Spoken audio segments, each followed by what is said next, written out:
Hello, it's Jane, and welcome back to my YouTube channel Little Lips Knitting, where I talk about everything that I have been knitting recently. It has been a while since I've done one of these videos.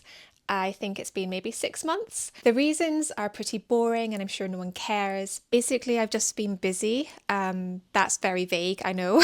I've been working more than I was previously, so I just don't have as much time, both for knitting but also for doing things like this. I do have a few things to show you though, and I'm just going to kind of jump straight in. So normally when I do these like knitting podcasts, I try to pick up where I left off in the last video. Obviously because it's been so long, I have no idea where I left off. And I don't remember what I've been doing in the past few months. I know I have been knitting, but I've not really finished that many like big projects. What I'm going to do is I'm just going to show you a couple of finished objects that I have from the past few months and then talk you through what I'm knitting at the moment. I'm going to begin with what I'm wearing actually. This is my sweater number 12. The pattern is by My Favourite Things Knitwear. I have shown this before as a work in progress. I think I started it maybe in springtime last year. I think I finished it at the beginning of autumn. It might have been September, October last year. I know that I finished it kind of in time for the colder weather. I will talk about the yarn that I used first. The pattern recommends using, I think it's like one strand of a fingering weight merino. I think it's Knitting for Olive merino that's recommended, and held together with one strand of their soft silk mohair. I didn't use mohair for this. I wanted like a mohair free jumper, just because I find mohair sometimes can be quite scratchy, especially when it's close to my neck. It doesn't really bother me everywhere else. It's just when it's touching my neck, it can sometimes be a little bit irritating. And I just wanted this to be a jumper that was going to be really easy to wear and that I could just sort of put on with anything. I decided to just use a merino. Now this is knit on 4mm needles, so you could use a double knit merino. I used two strands of fingering weight merino held together. I used two slightly different colour shades for each stripe to kind of create a little bit more depth to the colour, create a bit more like a very slight heathered effect or marled effect. I don't really know if you can see it that well, but I didn't want it to be like super heathered. I just wanted it to be very, very subtle. So the yarn that I did use is Sandnes Garn Sunday, two strands held together for like the white off-white bits. For the navy stripes, I used one strand of Sandnes Garn Sunday held together with a strand of the WoolyKnit 4-ply merino in navy as well. And again, they're just like two slightly different shades of navy to give it a little bit more of an interesting effect. But also with that one, it was just because I had so much of this WoolyKnit merino in navy that I didn't know what to do with. So it just made sense to at least use one strand, and then I wouldn't have to buy as much of the Sandnes Garn Sunday. I'll put the exact colour names and numbers in the description. I think the off-white was like Almond and Marzipan, but I could be wrong. And the navy, I don't know what it was called. Maybe just navy, but as I say, I'll put the numbers in the description. I've never like knit an entire jumper, I think, using just merino before. And now that I've finished it, I really love it. Like, it doesn't pill as much as I thought it would, given that it's such a soft fabric. It's barely pilled at all, and I've worn it quite a lot. And it's just really soft, really warm, but it's not irritating at all to wear. So that's exactly what I wanted, and that's why I chose these merinos for this jumper, because I wanted it to be something that I could just wear and wear and wear, and it would kind of last that long as well. So the pattern itself, I had to modify this quite a lot to actually be able to fit it over my head. I think I have talked about this at detail in a previous video when this was a work in progress.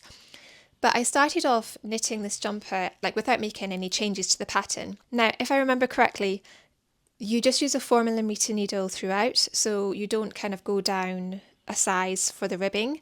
It's knit in 1x1 broken rib all over, including the neckline, so you don't change to like 1x1 rib for the neckline. It's just a continuous 1x1 broken rib, which I think looks really lovely. I think it helps it to look really elegant, and also maybe like something that you would buy from a shop rather than something you've knit as well, which if that's the look, if that's what you want, then I think this is a good pattern for that. But you do knit like a few rounds at the beginning before you start increasing, which means that you kind of have like a funnel neck situation if you knit it according to the pattern. And when I tried it on, I think I did like about to here, and then I tried it on. Firstly, I couldn't get it over my head. I mean, I did eventually, but it was a struggle. So that wasn't great. I wasn't really happy with how tight it was. It like was really quite tight around my neck. And as I said, it had a kind of funnel neck, which again, that's like, I like funnel neck jumpers, but with it being so tight on my neck, I just knew this was going to be too uncomfortable. I've mentioned that like I don't like mohair against my neck, and I think it's when the jumper just kind of like hits my neck funny as well, I find that a little bit irritating. So I knew that I was going to have to rip it back and do something about it. The solution that I came up with was, firstly, I added a lot of extra stitches to cast on with. I think it was 12 in total I added. Secondly, I added some extra short rows to the neckline just to give it a little bit more lift at the back. I think there's only one kind of set of short rows in the pattern. In the end, I did 3 sets of short rows. So like, I think that makes 6 extra rows total, if you follow me. And then thirdly, I went down a needle size for the neckline so that instead of having a funnel neck, it would just kind of taper like a normal crew neck jumper. In the end, this worked quite well. I did try it on again after I got to about this point, just to make sure that it had worked and that I didn't need to, you know, cast on even more stitches or whatever, change it in some other way. Having those extra stitches would mean that I had to do fewer raglan increases overall. So I think I ended up doing like a couple of extra rounds just with no increases, just so that I would still have enough space in the yoke. And I also distributed the stitches so that I had a few extra stitches on the front than on the back. And the reason for this was the short rows. So my short rows, I started doing my short rows. It might have even been on the sleeve, or it might have been in this like quite wide raglan section. So I would like stop, like knit around and stop here and turn my work to knit back, and then come to here and then turn and then knit back while increasing, and then come to like here and then turn and knit back.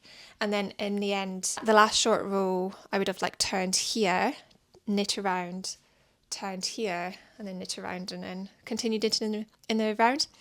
And what this meant was that I'd be doing more increases on the back than on the front, because all the while doing those short rows, I was working increases on the back and the sleeves. So when I cast on, I just distributed more stitches to the front to make up for those short rows and the increases that I would have done on the back. So it was, yeah, it ended up being like a little bit more complicated than it needed to be, because really like the yoke is the most complicated part of a jumper like this. Once you've done the yoke, you're just knitting basically to the length that you want. So it was quite a lot of modifications, but it worked out well, and I'm glad I did it. I think I could have maybe done some more short rows as well, because it still sits quite high on my neck. It doesn't bother me that much, but again, just for it to be a little bit more comfortable, I think maybe a few more short rows would have been nice as well. But I love it. One thing I really like about this design is that it's quite a fitted jumper. I mean, it's not super fitted, but it's not as oversized as a lot of like my favourite things Knitwear's patterns. She tends to go very oversized with her patterns, with her jumpers especially. I don't really like oversized jumpers for myself, but That's not to say there's anything wrong with her patterns, because that's just my preference. But what I like about this one is that it's very easy to wear. I will now move on to another finished project, which is also one that I have spoken about in my last video probably. So it was a work in progress when I last put out a video. It is now finished. It was also a present for someone, and I have now given it to that person. So I don't have it to show you. I took a couple of pictures before I gave it away, so I will put in a picture here. So this is the Mini Augustins number 5 by Augustins Knitwear. It's a baby blanket pattern, it's lace, it's a lot of work, and when I showed it last, I was kind of in two minds about whether I had made a mistake in it, because I had thought that in one of the lace sections I was doing like 2 yarn overs by accident, just like had a really big hole in it, and I thought I must have done something wrong, this doesn't look right. And I'd asked for your opinions, which you very kindly gave me. I mean, most of you, if not all of you, said don't rip it back, don't do it. You know, a few of you suggested like blocking it out, and or just kind of like trying to kind of pull the yarn across to like distribute the yarn more evenly across the row, so to make that hole smaller. Well, it wasn't just one hole, it was like repeated throughout the pattern, like everywhere this little yarn over came up in the pattern repeat, it was there. And one person actually said that they had looked at other projects on Ravelry, and quite a lot of people seem to have like a slightly bigger hole in their lace in the same point that I did. And I also looked on Ravelry and did a little bit of investigating, and I could see what they mean. Like, it seemed like it wasn't like super obvious. It was only because I was looking for it that I noticed it, which then made me think, okay, this is maybe just the way that it's something to do with like this, the order of the stitches. You know, sometimes you do like a purl stitch before or after your yarn over, and then you knit two together, you knit two together for the back loop, and some combination of these stitches results in just like a slightly bigger yarn over gap. So that put my mind at ease a bit, and also like seeing other people's finished objects and seeing how, like, as I said, it was only noticeable because I was looking for it. If I hadn't been looking for it, I wouldn't have noticed. And because the pattern is very busy pattern, there's quite a lot going on, therefore it can quite easily be lost within the other elements of the design. So it wasn't really a big deal. So thank you for all of your like tips and advice and words of encouragement. I finished the blanket eventually, I think a couple of weeks before Christmas. The yarn that I used for this was Drops Daisy, and the colour, can't remember the colour off the top of my head, but I will find out, and once again I will put it in the description. It was like an off-white. Maybe it was Marzipan, maybe it wasn't. I think it was Marzipan, but I will double check. The yarn is so soft. Obviously, I don't know how it wears yet. This is the first time I've used this yarn, and as I say, I don't have the finished object anymore, and it's not really been used yet as far as I know. It's one where I have a feeling it might pill. If you had it in like a garment, it may pill. I do find actually when it comes to pilling, this is just like a little side note, but I find that stocking stitch jumpers always will pill the worst. Okay, maybe this is not true actually, but I think it's most noticeable in stocking stitch. Whereas I find that when I have like a bit of texture to something, the pilling isn't quite as bad. And I don't know if that's just because the texture means that there's less friction, or actually it is pilling bad, but it's just less noticeable. Like with this one, as I say, it doesn't really seem to have pilled very much at all. I mean, there is a little bit, I don't know how well you can see on the sleeve, but it's really not that bad compared to other things I've made which have like pilled straight away after the first wear. I definitely use Drops Daisy again, and I'd be tempted to make something for myself in it. I do actually have some set aside for a project. But back to like the mini Augustins. I did really enjoy knitting it. I've now knit the mini Augustins number 1 and the mini Augustins number 5. I would definitely say that number 5 was more difficult than number 1. There was just a lot more going on at any given time in pattern. There was just more elements that you had to kind of remember, and I found myself kind of having to check the pattern more, whereas with the number 1 I could kind of memorize the bit that I was on quite easily. Like sometimes when you're working with lace and you're working with sort of geometric shapes, or I don't know, just quite repetitive shapes where you're kind of creating like a diamond, so you sort of know that like each time you're going to go 1 stitch along and then do the lace, and then on the next row it will be like the next stitch along, so you can kind of like predict where the pattern is going, is what I'm trying to say. Whereas this pattern was very unpredictable. Like I could never at any given point tell what was going to happen next. So I had to keep going back and check the pattern to see what was happening on the next row. It was fun to make, and I do enjoy patterns like that. Like I enjoy things which are always different and they don't get repetitive and boring. I mean, there's a time and a place for each, I think.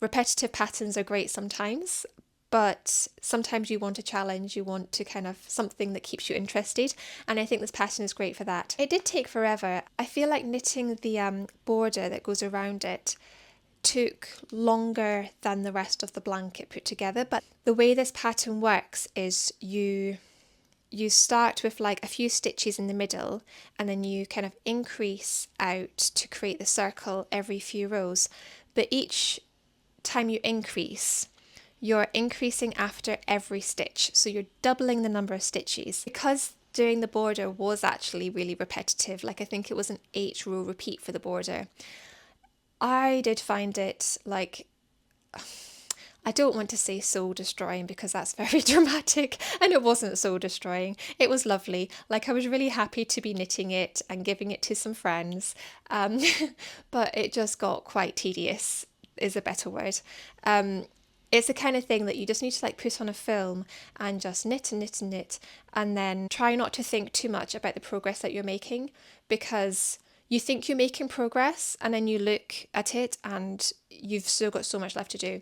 There was one point where I thought, okay, surely I'm nearly finished now. Like I must be at least 3/4 of the way through. And I actually like counted the stitches I had left versus the number of stitches on like the edge of the blanket that I had started with, and I was like just over halfway through, and I thought, oh no. no. But I got there in the end, and as I say, it was really lovely to be able to knit this and give it as a present. Okay, I'm nearly done with finished objects. I mean, there have been more finished objects, mostly socks, I want to say, and some other baby knits as well, none of which I'm going to show. Firstly, because I don't have them anymore, I've given them away, and also, I don't know, they're not that interesting. Okay, actually, I will show one of them because this one is somewhat interesting. I made this little Turo jumper for a friend. Now, the pattern I just made up, kind of. I found the chart on Pinterest. If you search on Pinterest for like Turo knitting chart or any kind of, it could be for anything, it could be for cross stitch or whatever. There are quite a few. Turo is very popular. For the jumper itself, I just kind of made the pattern up. I used a couple of just basic baby patterns that I had for reference on how many stitches to cast on. I knit it bottom up and I knit it flat, which I don't usually do, but in this case I did because it involved intarsia, and I just kind of incorporated a chart that I found on Pinterest.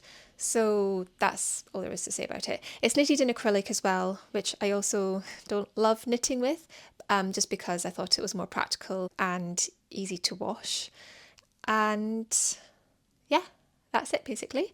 Okay, I'll show you some of my socks now. Okay, this is not really a finished object because I've only knitted one of the socks. I haven't finished the second one. I've just started the cuff. But this is a DK sock that I recently finished, and the pattern is one of my own. I just kind of made it up. I have a pattern on my Ravelry called the Penelope socks. This was the first pattern that I put out on Ravelry. It's a fairly simple sock. It's got like a kind of little broken rib column just to give it a little bit more, make it a little bit more interesting to knit and like visually as well. This is basically like a DK version of that sock. So it's a very simple pattern. I might end up putting it on Ravelry as well, just as another free pattern. The yarn that I used is by West Yorkshire Spinners. It's their DK sock yarn, which is called ColourLab sock, maybe. And they've only got like a few colourways as far as I'm aware, and they're all sort of like musical themed. So I think this one is called Jazz. And as you can see, it's like oranges, pinks and purples. And it's not like a self-striping yarn, it's just a sort of random variegated one. So I'll show you again a bit closer just so you can see the details. This one's just got 1x1 rib at the top. Then you have the kind of simple, like fairly simple pattern on the leg. And then it's got a heel flap and gusset, and it's just a slip stitch heel flap. It's, again, fairly simple. It's just a kind of nice beginner friendly sock that's also like, I think the broken rib just makes it slightly more interesting to knit than a stocking stitch sock. And I think it works well with like variegated yarns or like self-striping yarns where you don't just want to knit a stocking stitch sock, but you don't want to knit like an overly complicated pattern either, because it's not going to show with the sock. Like the sock, the yarn itself, is quite busy, so any like intricate lace or cable pattern that you do will just get lost in the yarn. So that's kind of basically what I was going for with this one. So yeah, I've knitted one. I will try to finish the other one soon, because DK socks are like the loveliest thing to wear when it's cold and raining outside as it is right now. And I would quite like to have a second one. And I'll probably do another pair as well in a plain yarn so that you can kind of see the pattern a bit more clearly as well. Also just because I want another pair. I'll probably use either Socks Yeah DK by CoopKnits, or I'll just use a 4-ply sock yarn and hold it double. Right, the next one, I'm going to take you back in time now to Halloween. I decided in like whenever it was last year at some point that I wanted to make some fun seasonal socks, which is not something I've really done before.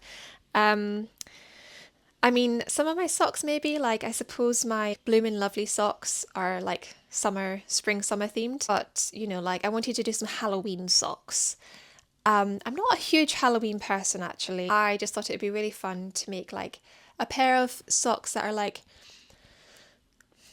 definitely Halloween themed, but also just sort of I could wear all throughout October and November. I apologise in advance for this because I've worn these a lot, and so they are a little bit scruffy looking. Now this pattern is by Charlotte Stone Knits, and it's actually from one of her books. I think it's from her first book, Charming Colourwork Socks, and it's called I'm Batty for Halloween. Yeah, it's just got bats on it. Like, I don't know what else to tell you. It's just a sock with bats. I think it's so cute though. I think what's put me off doing seasonal knits in the past is I don't like to have things which I can only wear at certain times of year. Obviously, my winter coat I can only wear in winter. I don't mean things like that. I just mean like Christmas jumpers. I've never been a Christmas jumper person because I don't like having things that I can only wear like for a few weeks in the year and then you kind of got to put it away. I mean, yeah, you could wear it in January and February, but I don't know. Not for me. But I like bats, and I think bats are for life and not just for Halloween. So that's why I chose this pattern. Now I'll just mention the yarn quickly. For the orange colour, I used Socks Yeah by CoopKnits in, I think it was called like Almandine or something like that. And the black, it was just Drops Fabel in black. Pattern really nice, really like just fun to make. It's just so fun to watch the little bats appear as you knit. This was an interesting sock because normally when I knit colourwork socks, I normally knit a 64 stitch sock on a 2.25mm needle, and for colourwork I would go up to 72 stitches on a 2.5mm needle. Now this one, I believe it was something like 80 stitches. Like the pattern repeat I think was like 16 stitches, but I think you just stick to a 2.25mm needle rather than sizing up to account for those extra stitches. Having said that, I still think this came out kind of big. It's quite slouchy on my leg, so I think if I made it again, which I probably won't, but if I ever end up doing like an 80 stitch sock, I would either just do like 64 stitches, so remove one of the 16 stitch pattern repeats, but use a 2.5mm needle. Oh, actually that would probably still be too small. I don't know. Maybe even go up to 2.75 or go down to a 2mm needle. That could also work. It's not as though they're like slipping off my feet when I wear them. They still fit. I just would like it to be a little bit more fitted. But yeah, really fun pattern, and Charlotte Stone's patterns are amazing. This might have been the first time I've made one of her patterns actually, but I made another one right directly after. In the same theme of doing my seasonal knits, I made a pair of Christmas themed socks, but as with bats, I believe robins are also for life and not just for Christmas. It's part of her Christmas sock set from last Christmas, so like 2024. And the other pattern in the set was a gingerbread man pattern, which is also so cute. And you know, again, could be applied to any time of the year. I eat gingerbread men all year round, so I will probably make those as well at some point. I really love these socks. I just think they're so delightful. The yarn that I used is actually called Robin by West Yorkshire Spinners, so you probably have seen their like bird ranges of sock yarn. This one is also a tiny bit scruffy because I have worn it a lot. I think the West Yorkshire Spinners sock yarn wears really, really well though. I have got a few pairs of socks now with this yarn, and they basically look as good as new, some of them, which is quite difficult with socks. Like socks wear so quickly compared to other things. So yeah, this was the Robin colourway. I'm just going to clip this microphone onto my jumper so I can show you both the socks. Right, okay, I look very silly now, but never mind, you can see my socks better now, hopefully. What I wanted to show you was both the socks together. So with these self-striping sock yarns, if you are the type of person who really likes your socks to match exactly, then when you finish your first sock, you probably have to cut a bit of the yarn off if you want it to make sure that the second stock will be exactly the same as the first one, so you have the colours matching. This isn't something that really bothers me. I really like how they look actually when they're not matching. Like they still match, but they're not exactly the same, which I think is really cute. I did have to, I can't remember which one was the first and which was the second sock, but when I got to this part here, I think it was this sock actually.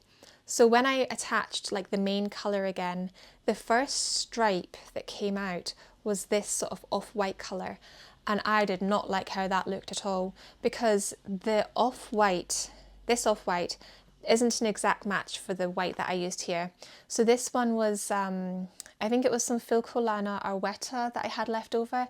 I think the colour was Marzipan, but you know, it was an off-white colour. And they weren't going to ever match exactly. It doesn't really bother me when it's like this, but it just became so noticeable when the stripes was next to each other. So I did then cut the white bit out so that I could have like a different colour stripe to start with as a bit more contrast. I think I just used some bits and bobs from my yarn stash, or I think there was like one day where I just sort of bought quite a few different colours of Filcolana Arwetta, because I like this yarn for colour work because you can buy it in 50-gram balls. Same with Drops Fabel. You don't have to buy like 100 grams worth, which is quite a lot if it's just for a contrast colour. So I think I got the brown was also Filcolana Arwetta, I think it was called like chocolate. And the red is one of theirs as well. It's Chinese red, I think it's called. And I use the same red for the heel and the toe as I did for the robin's body. So those are my lovely robin socks. I am not ready to put them away yet. I mean, they're just so joyful, and you know, they're not like overtly Christmassy as well. They're like a little bit Christmassy, they're Christmassy enough, but they're just robins at the end of the day. It's not like they've got Santa Claus on them or a Christmas tree. Right, that's all the finished objects that I've got to show you. As I say, there have been more. I just don't have them to hand. They're not that interesting, probably. They're just pretty basic. I'm going to show you now one of my works in progress. This is one that I started a couple of months ago, maybe. I don't know, December maybe, or November. Okay, I will show you. This is the Ingrid sweater mini or junior or whatever she calls her kids version of her Ingrid sweater by PetiteKnit. I adore this pattern. I've made one for myself and I love it. I've been really wanting to make one for my daughter ever since. So I picked up this yarn in Copenhagen last year. I went to the Knitting for Olive shop and they had like a little basket with some like discounted yarn in it, and they had this colour of heavy merino. I want to say that it was called Terracotta Rose, but again I will double check and I will correct myself if I'm wrong. It's kind of a brownish pink, like a brownish dusky pink. It's really nice, and I think I got like 5 of them or 6 of them to make something for my daughter. The yarn works really well with this pattern, or the pattern works well with this yarn. They just work well together. I've never used this yarn before as well, and I've been wanting to make something with it for so long because I keep hearing great things about it. It is soft, but it's like, it's not as smooth feeling as their 4-ply merino. It's more of a kind of dry texture. It reminds me a bit of the Woolia by Garn or the easier Aran tweed. I mean, it's quite different from the Aran tweed, but just in the kind of dryness of the texture. But it's like, it just feels like it won't be irritating at all to wear. It will just be like cozy and warm, and it's also just really fun to knit. I'm almost finished the body. I've just started the ribbing at the bottom, and I'm gonna just kind of measure it against her. This is one of those patterns where it really like blooms after you block it. It looks a bit weird and scrunched up when you're in the knitting process, but everything just smooths out beautifully after blocking, and you have to trust the process. I mean, it still looks cute now, but yeah, I know that it's going to probably grow a bit as well. So I might do the thing that I have started doing recently when I'm making jumpers and I don't know how much they're going to grow after blocking, which is I slip the stitches onto like a little try-on cord or like a little spare cable, and I block it without casting off, and then see how much it's grown, and then I can like assess whether I need to add more length or take some away. I mean, in this case, I'm definitely not going to take some away. I am more motivated to finish this one soon so that it can get some wear before it becomes too warm to wear it. I mean, it's only January, so I realise that we've probably got a few more months of sweater weather left, but I am making it in the like neck size up so that it will hopefully still fit her next winter as well, because I don't want it to have to be retired after only one season. And the nice thing about knitting things top down is if it does end up being a little short, I can just undo the cast off edge on either the body or the sleeves or both if need be, and just knit a few extra rows, which you cannot do if you knit it bottom up. I mean, maybe you can actually. There probably is a way. I know you can do like sweater surgery and things, but that is way too much effort. It's so much easier to just undo the cast off edge and knit a bit extra. Last winter I knitted her the Storm sweater by PetiteKnit, and I did the same thing where I knitted it a little bit big. It wasn't like too big, but I brought it out again this winter and it still fits her, so I'm pretty pleased with that. She gets a bit more wear out of it, and I'm hoping that I can do the same with this one. And knitting, it also really makes me want to make another one for myself. I love the first one that I made. I just don't like the colour. I just think it looks really dull on me. So I want to make one in a nicer colour, like maybe a rust, just something that doesn't wash me out completely like the other one does. So I'm going to leave it there. I do have other things that I've been working on, but they're either like not interesting enough to show right now and I don't really have much time left, or they're just sort of I've not made enough progress with them for them to be interesting either. So I will save that for a future video. Maybe I will aim to do this like once a month, like maybe a monthly roundup of my knitting projects. I was kind of going to talk about like my knitting plans for the next year, but to be honest, I've not even thought about my knitting plans for the year. My plans right now are just to finish what I'm working on.